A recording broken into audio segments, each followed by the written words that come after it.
aujourd'hui, donc voici le plan de la conférence. Alors, ce qu'on va voir aujourd'hui, d'abord, comme j'ai dit, on va parler de 8 artistes et 2 rubriques. Le premier artiste qu'on va voir, c'est James Tissot, qui est un artiste qui représente la Grande-Bretagne. Puis on va se déplacer du côté de l'Espagne, où on va voir l'œuvre de Joaquin Sorolla. Puis on va aux États-Unis, M. John Singer Sargent. On va suivre la rubrique Info-Techno du jour, où je vous expliquer le phénomène de la fresque. Puis on va continuer avec les artistes. Miyuki Tanobe représente le Québec, imaginez. C'est une artiste contemporaine. Puis on va s'attaquer à un gros morceau de Raphaël, le pilier du peintre de la Renaissance italienne. Puis la deuxième rubrique, le mouvement du jour, je vais vous donner les caractéristiques de l'impressionnisme. Et on va terminer avec Auguste Renoir, justement, un peintre français impressionniste. Puis on va se déplacer vers le nord de l'Europe, on va aller voir Pierre-Paul Rubens, qui est un peintre flamand baroque. Et on va compléter avec un peintre sud-américain, M. Fernando Botero, un peintre originaire de la Colombie, qui est un peintre évidemment contemporain, qui est encore en vie d'ailleurs. Et on va compléter la conférence par le quiz du mois de septembre. Alors, on enchaîne avec M. James Tissot. Donc, voici l'autoportrait.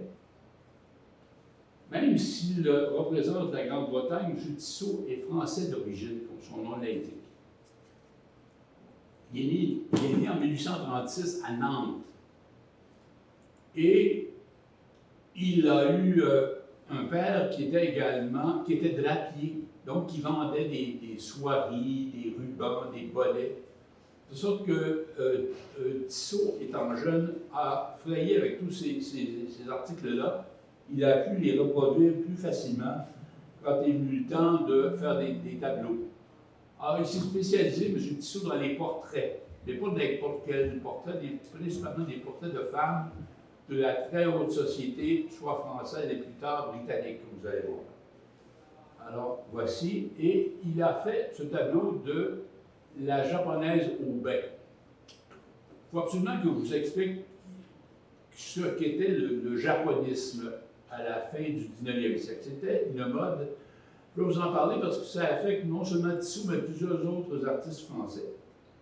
C'est une mode qui a couru, comme j'ai dit tantôt, à la fin du 19e siècle, parce que ce qu'il faut savoir, c'est qu'aller jusqu'en 1852, le Japon était une société absolument close et fermée, qui ne faisait commerce avec personne d'autre, qui exportait rien, qui n'importait rien. Et ça ne faisait pas l'affaire du président américain, qui aurait bien aimé vendre les produits des États-Unis sur le marché japonais. Alors, ce que le président américain a fait, c'est qu'il a monté une escadre de bateaux de guerre, avec à sa tête le commodore Perry, celui qui a découvert l'Antarctique, et ils ont pris la direction du Japon. Ils sont rentrés dans la ville de Tokyo, et là, les shoguns qui étaient au pouvoir à Tokyo n'ont pas eu d'autre choix que de se plier à la demande, aux exigences américaines. Et à partir de 1852, le Japon s'est ouvert au monde entier. Et là, le Japon a commencé à importer des produits de l'étranger et surtout en exporter. Ils ont exporté, entre autres, en Europe, des céramiques et des estampes, dont les Français, surtout les artistes, se sont montrés très friands. Et c'est ainsi qu'il y a eu la mode du japonisme qui a duré de 1860 à 1890. Et Tissot a fait partie de cette mode-là, alors il a représenté une japonaise dans son kimono le plus joli. En 1870, il quitte Paris et s'en va travailler en Angleterre. Et là, il continue à faire des tableaux pour la haute société.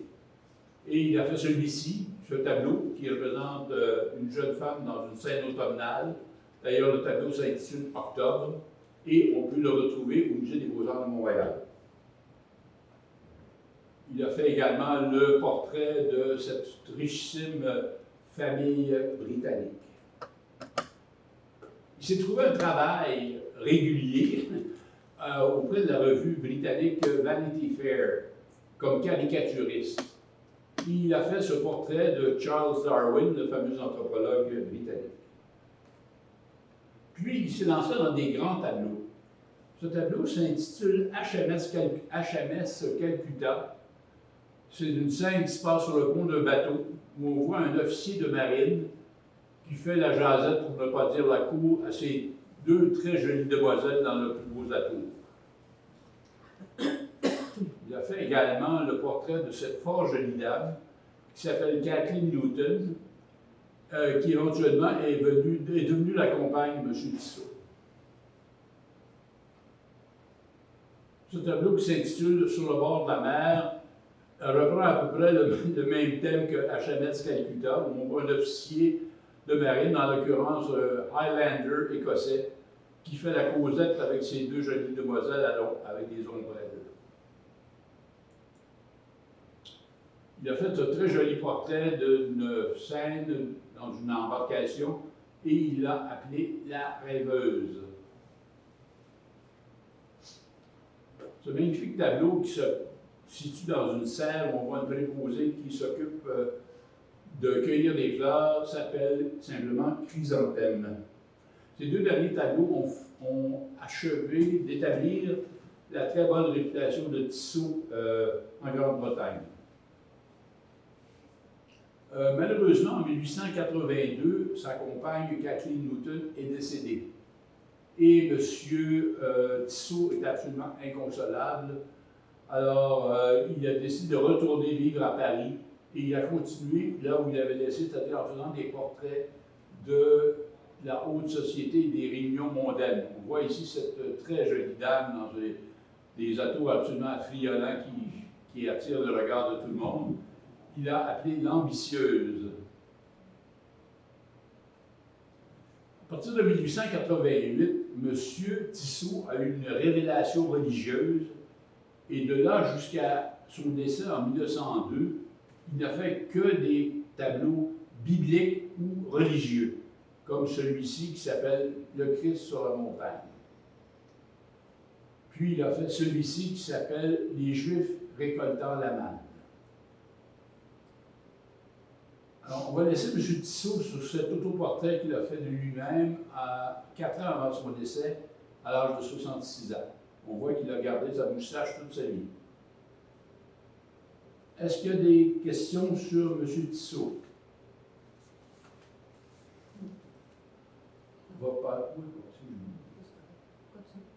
On va passer au suivant, M. Joaquin Sorolla, qui est un Espagnol, dont on voit ici l'autoportrait, qui est né en 1863 et décédé en 1923.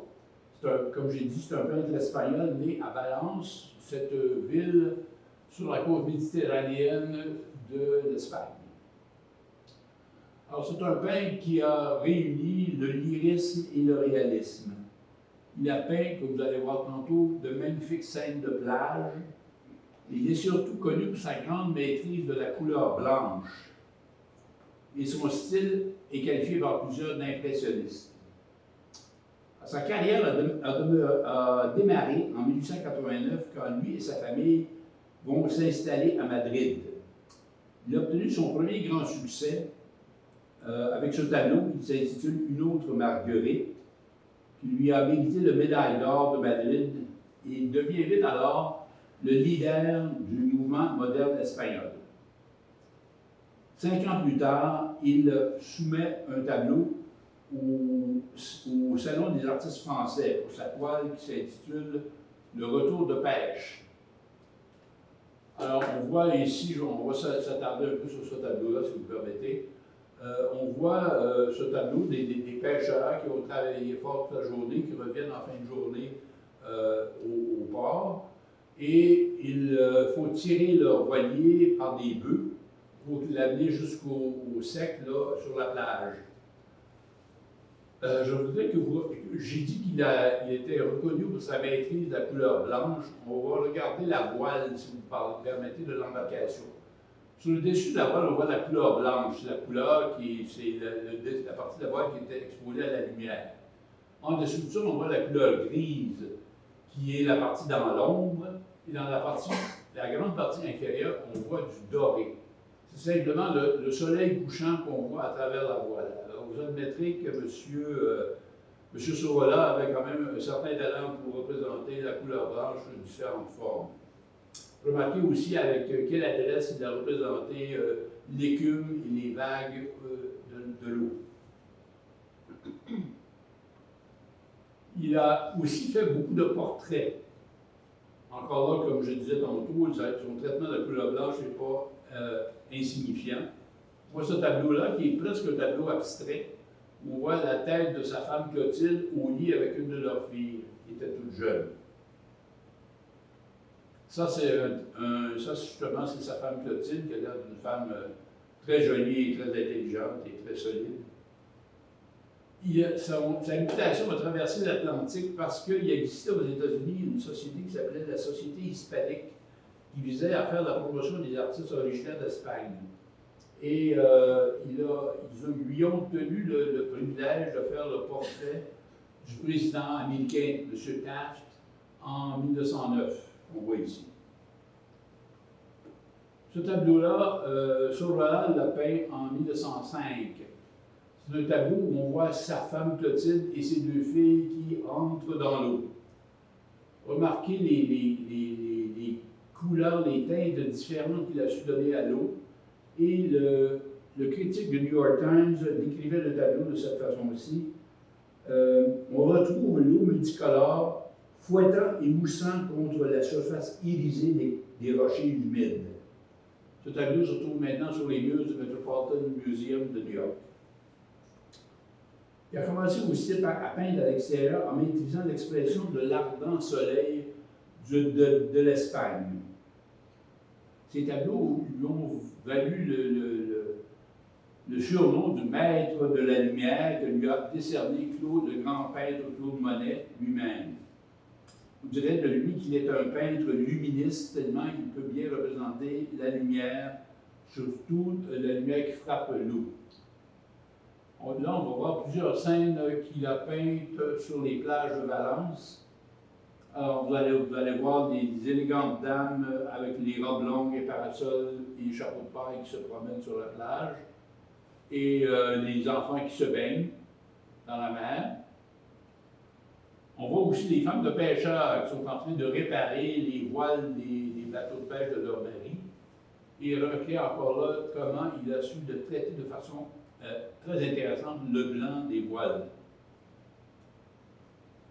Ici, les femmes réparent également les filets de pêche des pêcheurs. Remarquez les belles voiles des embarcations qui sont derrière. Alors, je disais donc qu'il y avait plein de belles scènes d'élégantes dames qui se promènent sur la plage.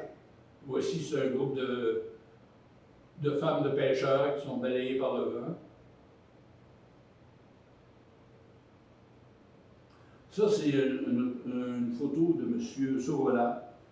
Pour vous dire qu'en 1920, alors qu'il était en train de peindre le portrait de l'épouse d'un éminent écrivain espagnol, il a été atteint d'un AVC, il en est resté paralysé. Malheureusement, il n'a pas pu peindre le reste de sa vie. Il est décédé 3 ans plus tard.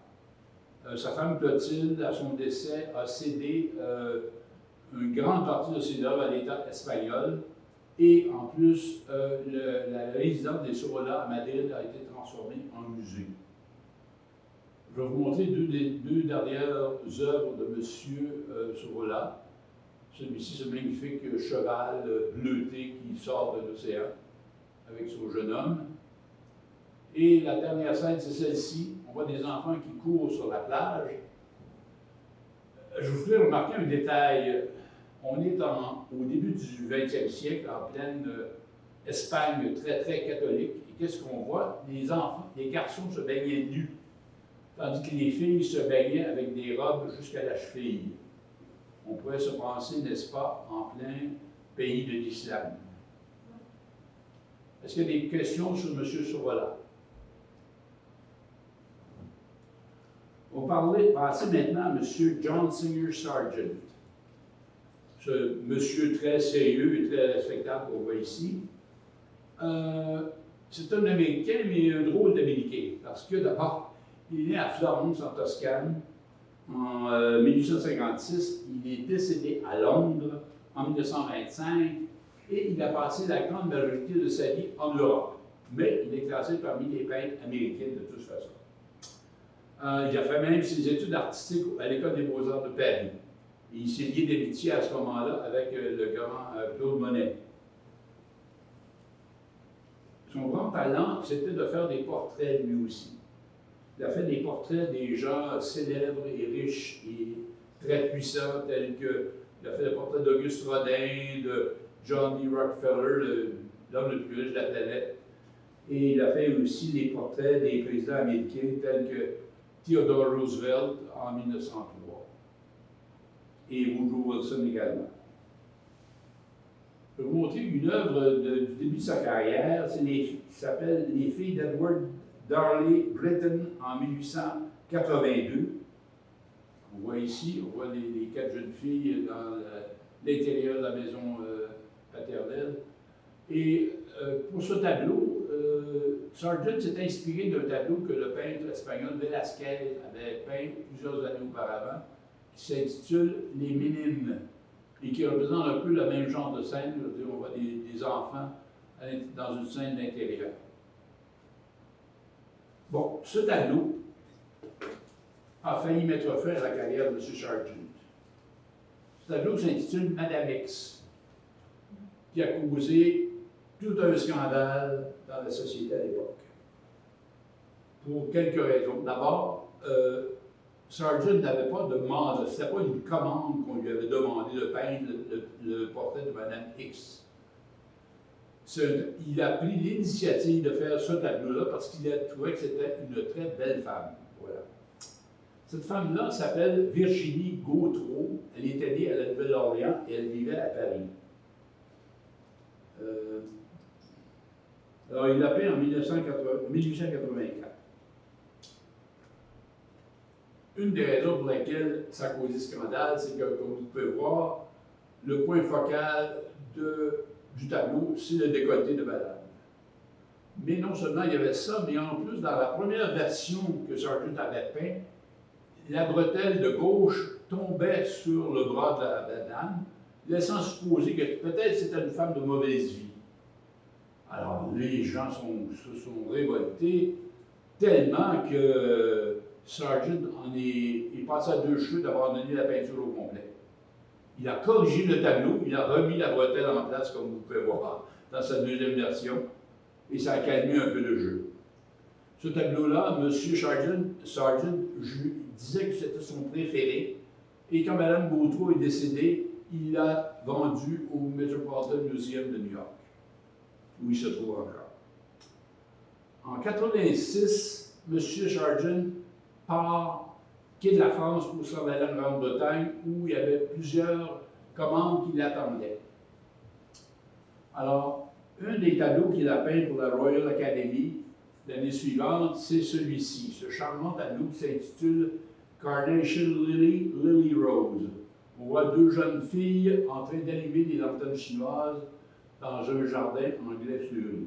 N'est-ce pas? Merveilleux comme tableau. Ensuite de ça, il s'est rendu aux États-Unis, où encore là, il y avait beaucoup de commandes qui l'attendaient, parce que dans ces années-là, dans les années 1890, M. Sargent faisait environ 14 portraits par année. Alors, il a fait entre autres celui-ci, qui est le portrait elle s'appelle Lady Agnew of Lucknow en 1892. Puis, après ça, il a un peu délaissé les portraits pour se concentrer sur les paysages. Il est surtout parti en voyage en Afrique du Nord, et en passant par l'Italie. Et là, il a peint ce tableau de la danseuse Rosina Ferreira, qui était une gitane qu'il avait rencontrée. Il a fait également ce tableau de la même danseuse dansant sur le toit d'une maison à Capri. À Capri, il a fait aussi ce tableau d'une embarcation dans une baie près de Capri, ça s'intitule.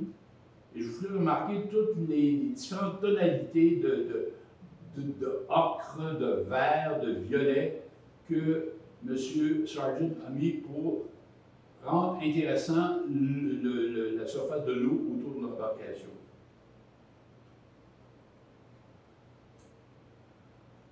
Donc, en tournée en Afrique du Nord, il s'est arrêté au Maroc dans un temple religieux qui était tout blanc, et il nous montre ce personnage, tout de blanc vêtu également, qui étend son capuchon pour ne rien perdre des émanations de l'encens qui est en train de brûler à ses pieds. Magnifique tableau. Puis il a peint ce tableau qui s'intitule The Lady with a Rose. Puis de passage, ah non, ici il a fait le tableau, le portrait d'une danseuse espagnole très connue au début du XXe siècle, la Carmencita, qui faisait des tournées internationales, il était une vedette bien connue. Remarquez tout le détail de la robe de la dame, c'est vraiment fantastique. Ça, il a fait le portrait d'un de ses amis peintres qui s'appelait Paul Ellieu. On voit ici en train de peindre le tableau en plein air avec le petit doigt en l'air. Il est accompagné de sa gentille compagne. Ce qu'on peut deviner, c'est qu'ils ont fait une randonnée en canot et qu'ils sont allés taquiner le poisson. Au passage en Égypte, il a fait ce portrait pour lequel je n'ai aucun détail, qui s'intitule L'Égyptienne. Puis, il a fait ce portrait dans le désert de les Bédouins. J'ai rarement vu deux personnes avec un regard aussi perçant que ces deux-là. Et moi, je trouve en tout cas que le coup de pinceau est très moderne. Et ce tableau-là pourrait être affiché dans n'importe quelle galerie d'art. Et on pourrait croire que c'est un artiste contemporain qui l'a fait. Pourtant, il a été fait il y a fort longtemps. De retour en Angleterre, il peint le portrait de la vicomtesse Astor, qui était en fait une Américaine qui faisait une carrière politique en Angleterre et que je soupçonne d'être l'aïeul de la famille Waldorf Astoria, qui appartient d'une chaîne hôtelière aux États-Unis. Il a fait également ce portrait qui intitule Au repos, qu'on peut voir, alors de cette jeune fille qui est étalée sur un divan, emmitouflée dans une couverture, et je vous ferai remarquer la beauté du drapé de la jupe de la jeune fille, ainsi que de la couverture qui la recouvre. Bon, ça c'est le dernier tableau que j'ai à vous montrer de M. Sargent, qui est vraiment dans un tout autre domaine. Il est allé en Floride faire le portrait des reptiles dans une ferme d'élevage d'alligators. Moi, ce que je trouve fantastique dans ce tableau-là, c'est qu'il a su représenter l'ardeur des rayons du soleil de la Floride, parce que si vous regardez le dos des alligators, on ne voit pratiquement plus la couleur, tellement le soleil est puissant et fort. Alors, est-ce qu'il y en a qui ont des commentaires sur le... Oui? Est-ce que c'est une aquarelle, celle-là? C'est possible, oui. Oui, je penserais. Bon, maintenant, s'il n'y en a pas d'autres, on va passer à l'info techno du jour, la fresque. Comme vous savez, au Moyen-Âge et à la Renaissance, il s'est construit beaucoup d'églises, de cathédrales même, et ça prenait des artistes, des peintres pour décorer les murs et les plafonds. Et en Italie, on a inventé la fresque. Parce que le mot fresque, ça vient de l'italien affresco, qui veut dire au frais. Alors, la façon dont on procédait, c'était qu'on étendait sur la surface à peindre une mince couche de ciment, pas plus qu'un quart de pouce d'épaisseur. Et à partir du moment où la couche était sur le mur, l'artiste se mettait à peindre dessus. L'idée derrière tout ça, c'était de rendre l'œuvre plus durable. Parce que ce qui se produisait, c'est que les pigments de couleur de la peinture pénétraient dans la couche de ciment et se mêlaient à l'eau qui était à l'intérieur de la couche de ciment.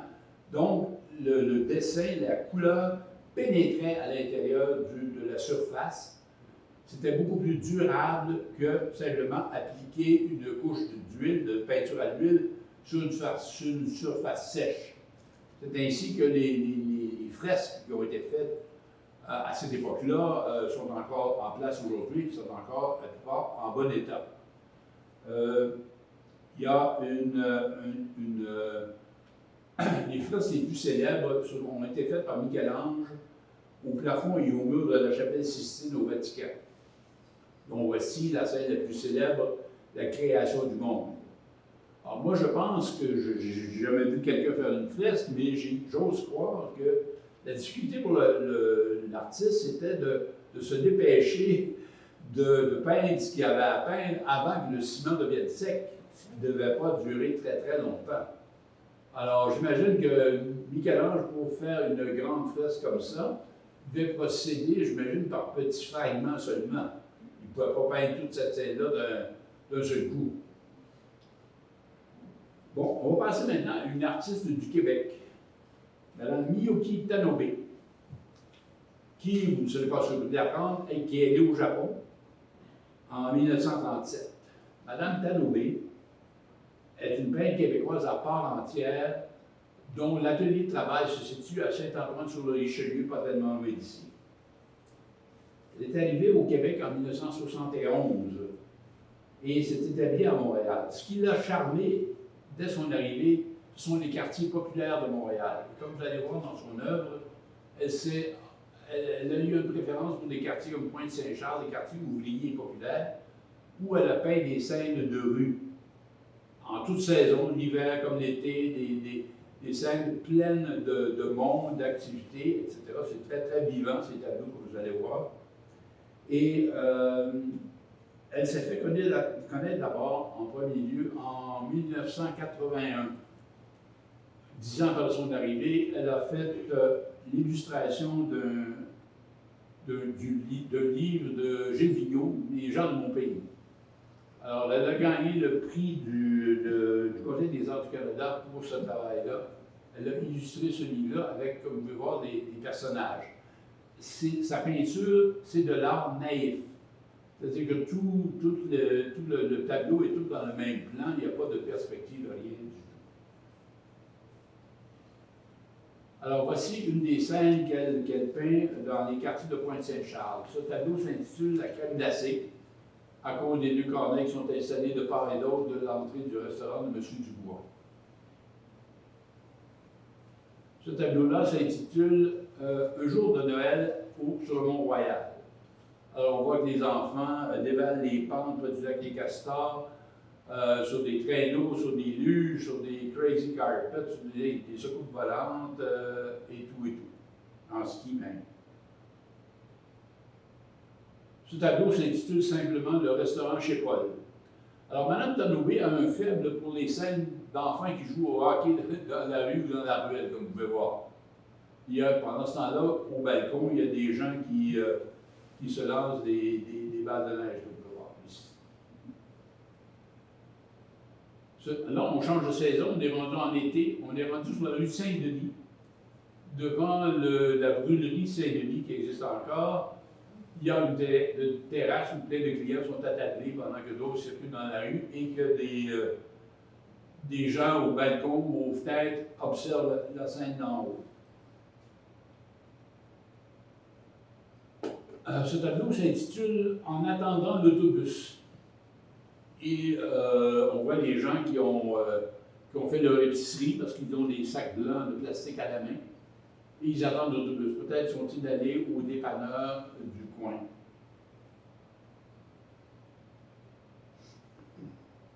Là, on est en hiver. Ça s'intitule Le lendemain de la tempête. Comme vous savez, le lendemain de la tempête, des fois il fait beau. Il fait beau soleil. Alors les gens sortent après la tempête, ils vont déneiger leur voiture, ils vont promener le chien, ils vont jouer au hockey dans la rue, etc. C'est ce qu'elle a voulu représenter dans ce tableau. Remarquez qu'elle représente très bien l'architecture des maisons de Montréal, avec ses escaliers extérieurs, ses nombreux balcons et ses toits avec une carbe. Bon, ça s'intitule c'est l'été des Indiens, allons pique-niquer. Alors, on voit que les gens profitent des dernières chaleurs de l'automne pour charger l'auto et s'en aller faire des pique-niques à l'extérieur de la ville. Ça, ce tableau montre, ça s'appelle Les enfants font du roulis-roulant, du skateboard. Alors, c'est typique des scènes qu'elle voulait représenter dans Pointe-Saint-Charles. Je voulais vous mentionner que Mme Tanobé fait ses tableaux sur des panneaux de bois, des panneaux de maçonnerie, pardon.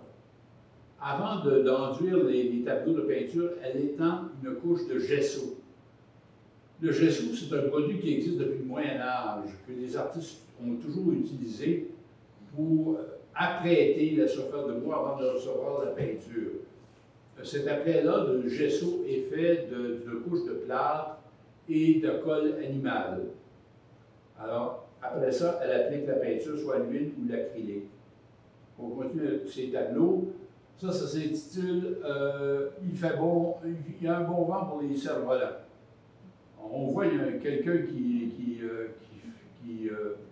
a un cerf-volant, mais la moitié de la scène est occupée par la partie de hockey qu'on voit dans la rue entre les enfants du quartier. Comme j'ai dit, elle aime beaucoup les scènes de hockey.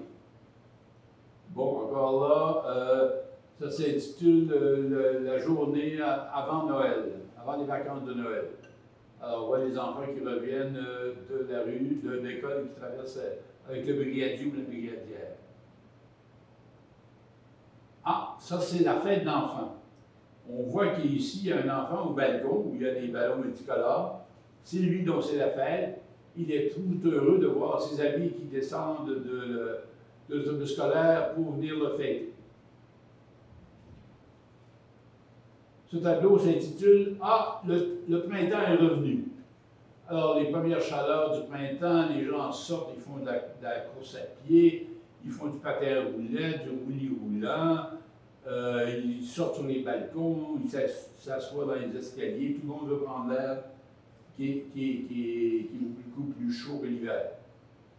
Ce tableau est peint sur la rue Boulevard Saint-Laurent, devant le Café Cléopâtre, qui existe toujours d'ailleurs, qui est un club de danseuses nues. On voit des jeunes filles en talons hauts qui font du trottoir devant. On voit des bateaux qui circulent aussi, et on voit à l'arrière-plan le siège social d'Hydro-Québec ici.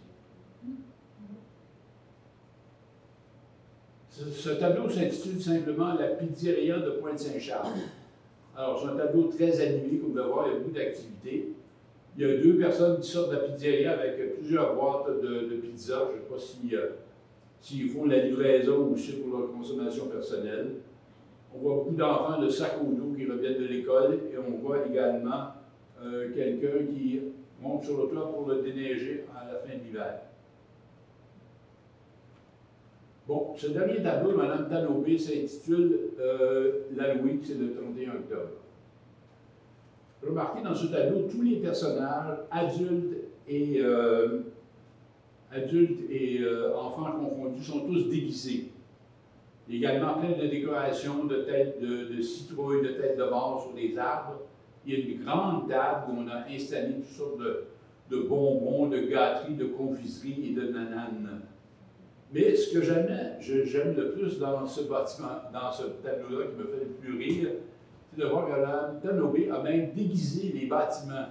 Plutôt que de voir les maisons en briques rouges, elle a peint une maison en bleu et une autre en rose.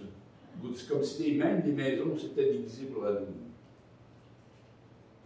On retrouve des œuvres de Mme Tanobé dans plusieurs musées, entre autres au Musée des Beaux-Arts de Montréal, au Musée national des Beaux-Arts du Québec, au Musée de Joliette, au Musée Sidney Bronfman aussi, ainsi que dans de nombreuses collections de grandes corporations.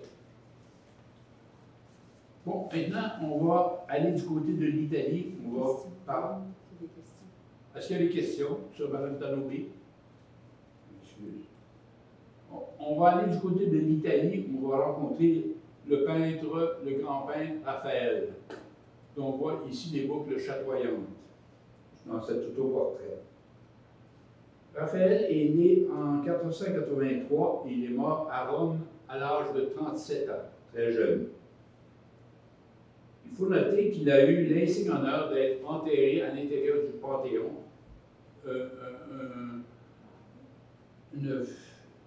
un compliment que peu de personnes ont reçu. Il a été, avec Léonard de Vinci et Michel-Ange, un des 3 piliers de la Renaissance italienne dans le domaine de l'art. Son influence s'est faite sentir jusqu'au 20e siècle. Alors, sa carrière se divise en 3 phases. D'abord, il est né à Urbino. Son père était peintre également. Il était le peintre de la cour du souverain d'Urbino. Malheureusement, il est décédé lorsque Raphaël n'avait que 11 ans. Mais son père avait eu le temps de lui inculquer beaucoup des trucs du métier, si on veut, incluant l'art de la fresque que je viens de vous décrire. Alors, il s'est mis à l'œuvre très jeune et il a fait ce tableau à l'âge de 15 ans seulement. On voit que c'est un peu rudimentaire comme représentation, que la technique n'est pas tout à fait au point, mais déjà, c'était prometteur. Il fait ce tableau-là 5 ans plus tard, parce que là, il a eu le temps de voyager ah oui, il a décoré plusieurs églises, il a voyagé, il est allé à Florence et à Rome, et il a vu un peu ce qui se passait dans le monde de l'art. Alors, il est revenu, il a fait ce tableau qui s'intitule « Les 3 grâces ». Une de ces déesses représente l'allégresse, l'autre l'abondance et la 3e la splendeur. J'aimerais que, c'est une des premières œuvres profanes que Raphaël a peint, j'aimerais que vous imprimiez dans votre mémoire cette image-là, parce qu'à la fin de la conférence, on va comparer le même sujet peint par un autre peintre, mais vous allez voir qu'il y a des différences notables entre les 2 tableaux. Ici, on voit que Raphaël a essayé de peindre les corps féminins vraiment de façon idéalisée, classique, très plastique, je dirais, alors que l'autre peintre, vous allez voir plus tard des différences, je ne vous en dis pas plus. Il a peint ensuite de ça, le mariage de Marie et de Joseph. Ce qui est intéressant dans ce tableau-là, c'est que Raphaël a su mettre à profit une découverte que les peintres italiens avaient faite quelques années à peine plus tôt, c'est-à-dire la perspective. L'idée de donner une 3e dimension à un tableau qui est en réalité qu'en 2 dimensions. Alors, il a très bien pu décider, il savait par exemple qu'à mesure que les personnages s'éloignaient, qu'il fallait réduire la taille, il fallait que par exemple les rectangles qui sont au sol allaient en s'amenuisant et convergeaient vers un point de fuite unique qui se trouve dans l'ouverture au centre. Et ses qualités d'architecte, il a pu dessiner très bien en perspective ce temple-là qu'on voit dans l'arrière-plan.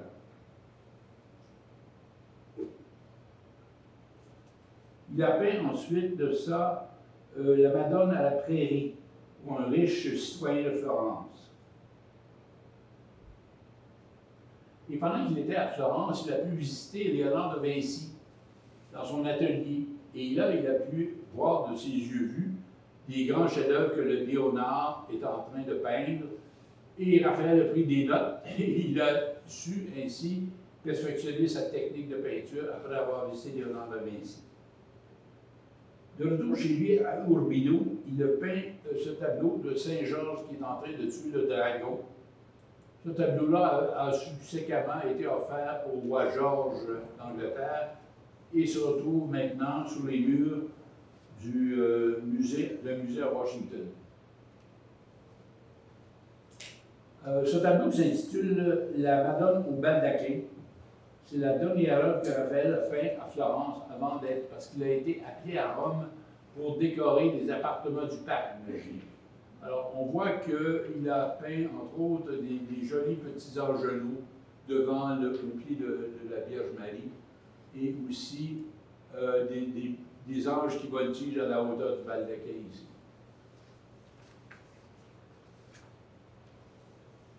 Entre-temps, il a peint pour un riche banquier de Sienne le triomphe de Galatée. Je ne sais pas s'il avait vu les œuvres de Michel-Ange, mais je trouve que la musculature des personnages ressemble beaucoup à celle de Michel-Ange et il a acquis une grande liberté de mouvement et Ça va dans tous les sens, ce tableau-là. Il y a énormément d'activités qui se passent dans peu de temps. Il a fait le tableau qui s'intitule La Fornarina. Cette jeune fille qui a l'air toute timide et réservée, était la fille d'un boulanger. Et semble-t-il qu'elle aurait été la maîtresse de Raphaël pendant plusieurs années. Le dernier tableau qu'il a peint avant son décès, c'est celui-ci, la transfiguration du Christ. Alors, ce tableau-là, ce qui fait la force de ce tableau-là, c'est le contraste qui existe entre la partie supérieure et la partie inférieure du tableau. Dans la partie supérieure, qu'est-ce qu'on voit? On voit le Christ qui monte au ciel, entouré d'un nuage de lumière et dans un environnement tout à fait symétrique. Tandis que dans la partie inférieure, ce qu'on voit, c'est la race humaine qui est en plein désarroi, tout le monde s'engueule, se pointe du doigt, se blâme, et c'est vraiment, ça contraste beaucoup avec la partie supérieure qui est très, très sereine. Bon. Maintenant, je vais vous parler du mouvement du jour, l'impressionnisme. Après ça, on va prendre la pause. Est-ce qu'il y a des questions sur Raphaël? Ah oui, excusez-moi, il y a d'autres tableaux à monter de Raphaël, justement. Il a peint ce tableau-là du Christ en 1507. Et il a peint ce tableau-là de Saint Jean-Baptiste. C'est un tableau que j'ai eu l'occasion de voir en personne au musée Albertina de Vienne. Et remarquez que Saint Jean-Baptiste est toujours représenté avec l'index en pointant vers le ciel. Pour la bonne raison que je pense que c'est parce que Jean-Baptiste était le précurseur de Jésus et qu'il montrait que c'est de là que Jésus va venir, c'est d'en haut du ciel. Et le dernier tableau que je vais vous montrer de Raphaël, c'est celui-ci. N'est-ce pas, les mignons petits angelots qui faisaient partie de son tableau qui s'appelle la Madone de Saint-Sixte et qu'on voit, je pense, représenter souvent dans les cartes de Noël de nos jours. Ça vient de Raphaël. Alors, je vais vous parler maintenant de la rubrique du mouvement du jour, l'impressionnisme. Après ça, on va prendre la pause. Alors, l'histoire de l'art se décline en plusieurs mouvements successifs, comme je l'ai dit. Le mouvement impressionnisme s'est développé dans la deuxième moitié du 19e siècle. Jusque-là, le mouvement qui était en place, c'était l'académisme, qui était en place depuis le 18e siècle. Alors, l'académisme, ça se caractérisait par des peintres qui dépeignaient des scènes mythologiques ou historiques, des dieux, des déesses, comme j'ai dit tantôt, sans beaucoup de nus, de scènes historiques, comme je l'ai dit. Et les peintres de l'académisme contrôlaient également l'enseignement qui se donnait à l'École des Beaux-Arts de Paris. Donc, ils bloquaient tout le chemin à quiconque voulait faire d'autres styles de peinture. Il y avait également les salons annuels de peinture qui se tenaient à Paris et qui est-ce qui était sur le jury de sélection des toiles? Évidemment, ce n'était que des académiciens, donc il n'y avait que des toiles académiques qui apparaissaient au salon. Il n'était pas question pour les impressionnistes, même s'ils soumettaient leurs œuvres au jury, d'être acceptés par ceux-ci. Alors, l'impressionnisme a réussi quand même à percer à travers tout ça. Je vais vous citer Auguste Renoir, qu'on va étudier tantôt, et qui était un des grands peintres français de l'impressionnisme, qui disait ceci. Il dit: l'impressionnisme est né un matin où l'un de nous, manquant de noir, se servit du bleu. Alors, on voit ici ce tableau de Monet qui représente une scène maritime au soleil couchant. Et pourtant, on ne voit pas de noir dans ce tableau, on voit que des tonalités de bleu, à part le soleil, évidemment. Alors, c'est ce que les peintres de l'impressionnisme, ce qui les caractérise, c'est que très, très rarement, ils vont utiliser du noir dans leur tableau, même quand un objet est à l'ombre. Si on y pense comme il faut, là, un objet à l'ombre n'est pas nécessairement noir. Il peut être d'un ton plus foncé que son ton que c'était au soleil, mais il n'est pas nécessairement noir. Alors, c'est ce que les impressionnistes ont compris et ont exprimé. Alors, les impressionnistes, ils peignent souvent en plein air. Ça a donné un méchant coup aux académiciens qui peignaient toujours en atelier. Alors, ils peignaient en plein air, ils peignaient par petites touches rapides. Ils ne mélangeaient pas les couleurs, ils prenaient des couleurs pures et ils simplement les juxtaposaient. Ça mènera éventuellement au pointillisme comme mouvement d'art. Alors, c'est ça qui caractérise l'impressionnisme, surtout l'impressionnisme français, qui a connu des grands peintres comme Monet, Manet, Degas, Renoir, qu'on va étudier tantôt. Et on voit ici que c'est un tableau, d'abord c'est une scène d'intérieur, chose que les impressionnistes ne peignaient très peu. Et il y avait beaucoup de noir également dans ce tableau. Encore là, il va changer de style beaucoup parce qu'il va faire la connaissance de Monet. Et Monet va l'initier à la peinture à l'extérieur, à modifier sa touche sur la palette par des petites touches rapides, à ne pas mélanger les couleurs, mais à les juxtaposer, les couleurs pures. Et c'est à partir de ce moment-là qu'il va devenir impressionniste. Alors, il a participé, comme j'ai dit, les impressionnistes ont fini par avoir leur propre salon en 1874 et en 1877. Ils l'ont fait en 1878, pardon. Les impressionnistes ont tenu leur propre salon de peinture. Ils n'acceptaient évidemment que des œuvres impressionnistes. Et c'est là que Renoir a exposé l'œuvre qu'il avait peinte en 1877, qui s'intitule Le bal du moulin de la Galette. On voit ici sa touche fluide et colorée. Il n'y a pas de noir dans ce tableau-là, vraiment.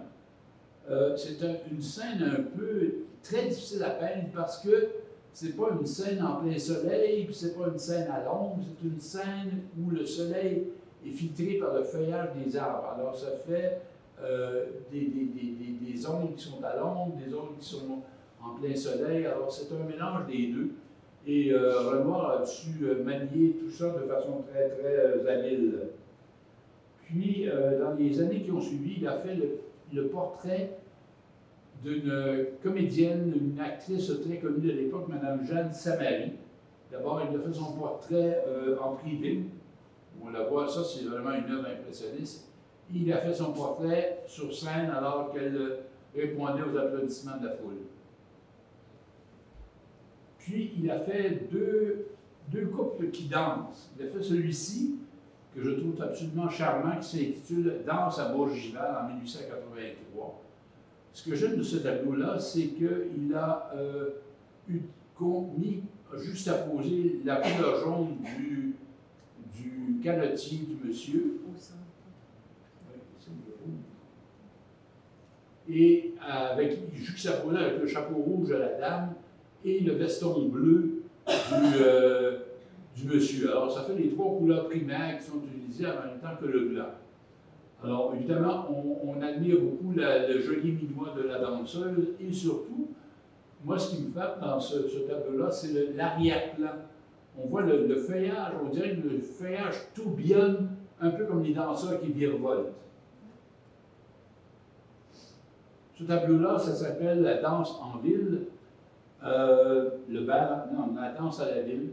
Alors, c'est beaucoup plus statique. On voit ce qui frappe dans ce tableau-là, c'est le joli minois de la danseuse et la façon dont Renoir a peint le drapé de sa robe.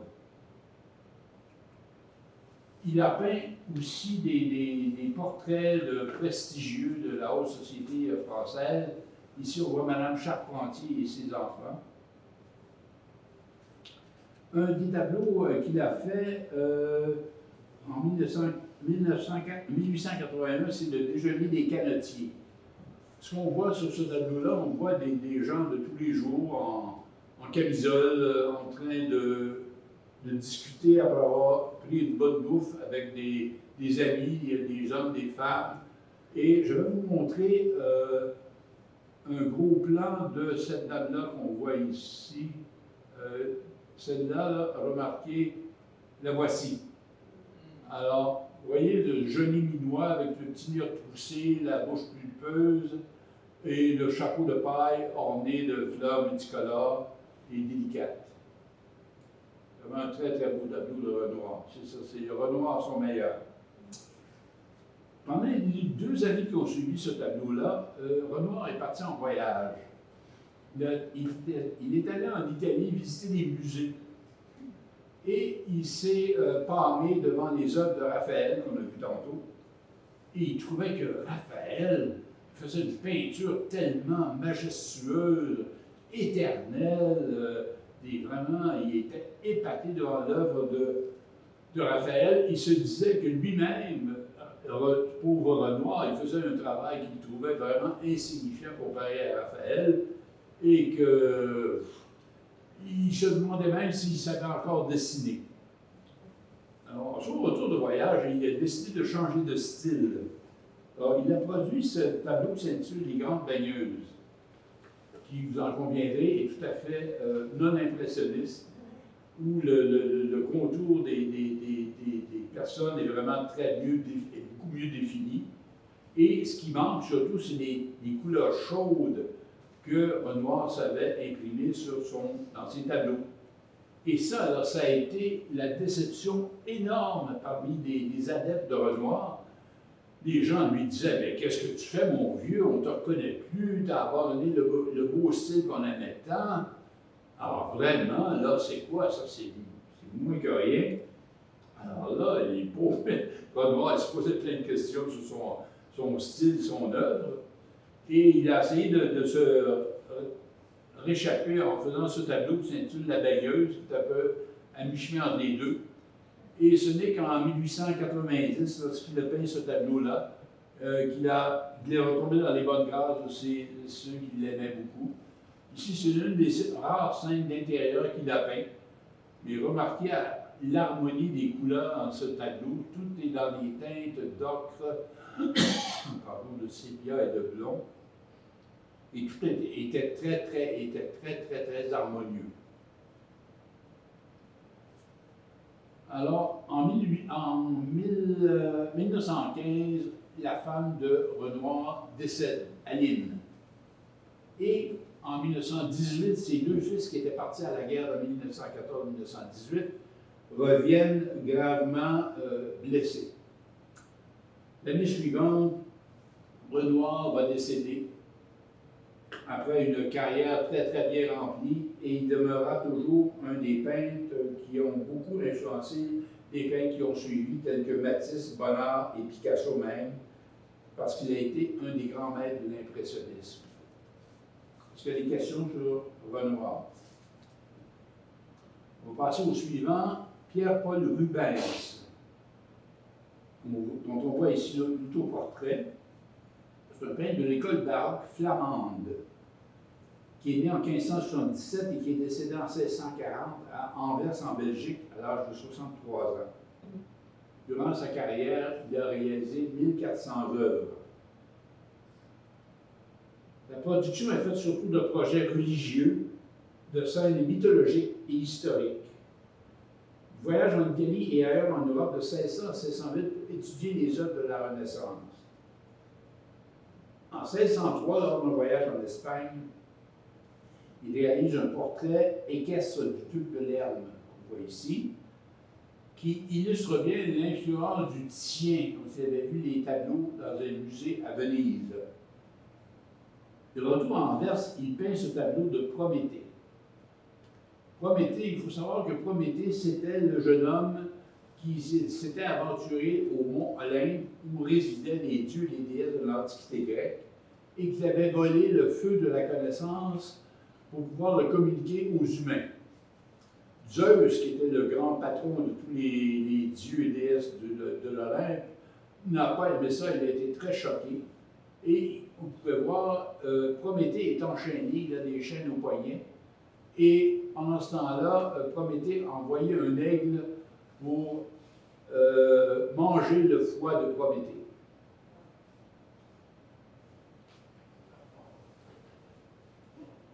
Ce tableau s'intitule La descente de la croix. C'est le premier tableau baroque vraiment de l'histoire de la peinture et c'est Rubens qui l'a produit.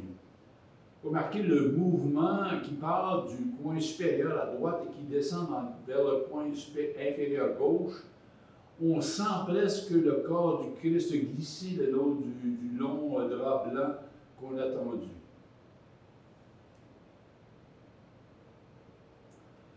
Ce tableau s'intitule L'enlèvement des filles de Leucippe, qui était le roi d'Argos, par les jumeaux Castor et Pollux.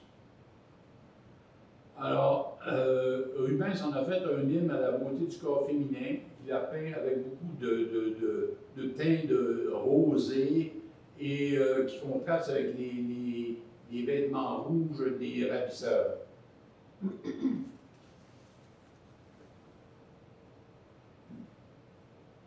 Rubens a peint cette scène d'adoration des mages. En fait, c'est une scène qu'il a peint plusieurs fois dans sa carrière. Et c'est toujours cette version-là se retrouve au musée du Prado à Madrid. Cette scène-là s'appelle Adam et Ève, qui s'est inspiré encore d'un tableau du Titien, sauf qu'il a apporté des changements majeurs à l'œuvre du Titien. D'abord, je ne sais pas si vous voyez derrière les jambes de Ève, il y a ici un renard. Le renard symbolise la luxure et le mal, tandis que derrière Adam, il y a un perroquet qui lui symbolise le bien et la rédemption. Remarquez que ce n'est pas un serpent qui tend la pomme à Ève, mais un jeune garçon, semble-t-il. Et Rubens a dépeint les corps d'Adam et de Ève de façon plus réaliste que l'avait fait Titien ou les peintres du Moyen-Âge, comme vous pouvez voir.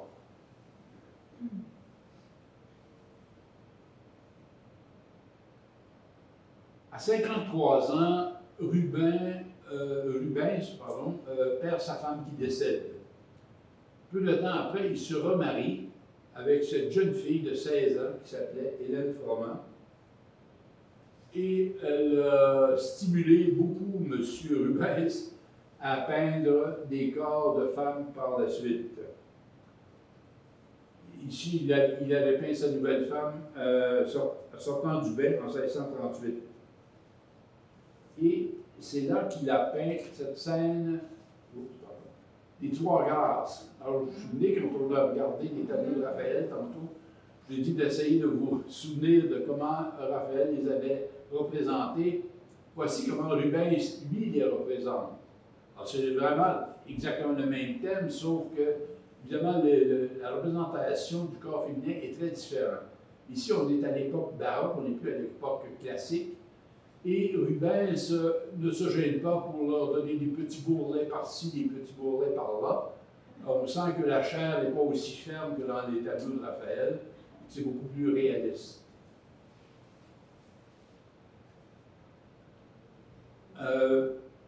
Rubens est donc décédé en 1640 et il laisse derrière lui 8 de ses enfants.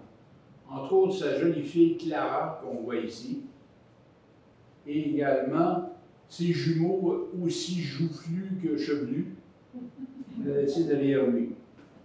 On a dit, le peintre français Delacroix a dit que Rubens avait été le Homère de la peinture, car il a poussé plus loin l'étude des couleurs qui avait été élaborée par les peintres de Venise qui l'ont précédé. En 2002, ce tableau de Rubens a été vendu à l'Ancan au modeste prix de 61 millions d'euros ou 77 millions de dollars américains. Bon, est-ce qu'il y a des questions sur Rubens? On va passer au dernier artiste de la journée, c'est Fernando Botero, artiste de la Colombie. Alors, il est né en 1932, donc il est toujours vivant à l'âge de 89 ans. Il est connu pour ses personnages aux formes rondes et voluptueuses, inspirés par l'art précolombien. Il faut noter que M. Botero est à la fois un peintre et un sculpteur, mais là, on va aborder simplement son côté peintre. À l'âge de 12 ans, il y avait un oncle, M. Fernando, qui était très entiché des corridas. Et il a inscrit Fernando à l'école où on formait des matadors. Pauvre Fernando, ça ne l'intéressait pas du tout. Il a quitté l'école au bout de 2 ans, terrifié qu'il était, il avait une peur bleue des taureaux. Ce qui ne l'a pas empêché, au cours de sa carrière, quand même de faire, oh ça c'est une photo, excusez-moi, de M. Fernando Botero. Alors, ce qui ne l'a pas empêché de faire quelques scènes de tauromachie où on voit des picadors et des matadors lors d'une corrida. Je disais donc qu'il a été influencé, quand il était tout jeune, par l'art précolombien et les muralistes mexicains tels que Rivera, Orozco et Siguerios. En 1952, son tableau Firente el Mar, ce tableau-là, se classe en deuxième place lors d'une exposition à Bogota. Le jeune Fernando se hérite la somme de 7000 pesos. Il se précipite pour s'acheter un billet d'avion pour l'Europe. Et là, en Europe, il ira visiter les musées à Paris, à Madrid, à Barcelone et à Florence. Alors, il était bien jeune en 1952, il était aussi très insolent que vous allez le constater par vous-même. Il est allé visiter le Louvre où il a admiré la peinture de Léonard de Vinci, la Joconde, et il a fait sa propre version de la Mona Lisa, on peut le voir à droite. Alors, mettons qu'elle a pris un peu de volume. Il a vu aussi à Florence ce tableau peint par notre ami Raphaël tantôt, ce portrait qu'il avait fait du pape Léon X. Botero en a tiré une copie à sa manière. Alors, vous pouvez voir qu'il a toujours prétendu qu'il rejoignait ainsi les sculptures de l'art précolombien. Alors, allons voir de quoi on parle. Ici, c'est des statuettes précolombiennes, la Colombie. On voit qu'ils n'étaient pas civils, hein? C'était quand même des personnages assez imposants. Alors, Botero dit qu'il s'est inspiré de ces personnages-là pour faire ces personnages qui sont voluptueux et gros, qui possèdent des traits de taille normale, voire plus petits que la normale des fois. Son style s'est précisé en 1956, alors qu'il peignait une mandoline. Écoutons-le raconter. J'avais toujours travaillé à rendre le monumental dans mon œuvre. Un jour, après avoir énormément travaillé, j'ai pris un crayon au hasard et dessiné une mandoline, aux formes très amples, comme je le faisais toujours. Mais au moment de dessiner le trou au centre de l'instrument, je l'ai fait beaucoup plus petit. Et soudain, la mandoline a pris des proportions de monumentalité extraordinaire. C'était la monumentalité qu'il recherchait, qui amenait une force évidente et une émotion esthétique. Voilà l'essentiel de l'art de Botero. Botero ne considère pas que ses personnages sont gros ou obèses. Il préfère dire qu'ils ont du volume. Il fait remarquer que ces femmes ont des poignets très fins parfois, des souliers tout petits, et ou parfois des têtes plus petites que normales, comme dans le tableau La junte militaire que voilà. Il faut savoir qu'en Amérique du Sud, il y a souvent eu des régimes militaires où les militaires ont usurpé les élus démocratiques, ils les ont mis dehors, ils ont pris leur place à la tête du pays. Alors, c'est ce que Botero voulait représenter dans ce tableau. Voilà le personnage central qui est devenu le nouveau maître du pays, avec le nouveau dictateur, avec ses énormes jambes rouges. Et il est accompagné de sa minuscule femme à côté qui tient à 2 mains son sac à main. Et encadré qu'il est par ses 2 généraux, également accompagnés de leurs épouses. Et le personnage le plus intéressant du tableau, je dirais, c'est l'évêque qu'on voit ici, qui symbolise pour Botero l'appui que l'Église catholique a donné au régime militaire qui ont remplacé les élus démocratiquement en place.